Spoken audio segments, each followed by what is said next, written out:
পরম করুণাময় আল্লাহর নামে শুরু করিতেছি।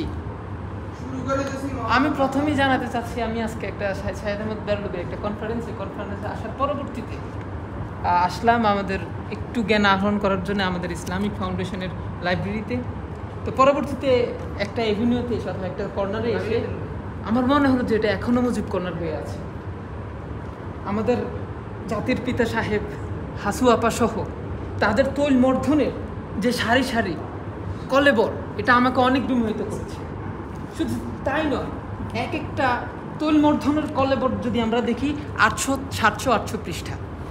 এত তৈল তারা কোত্থেকে পায়, আসলে এটা আমাদের এখনও মাথায় আসছে না।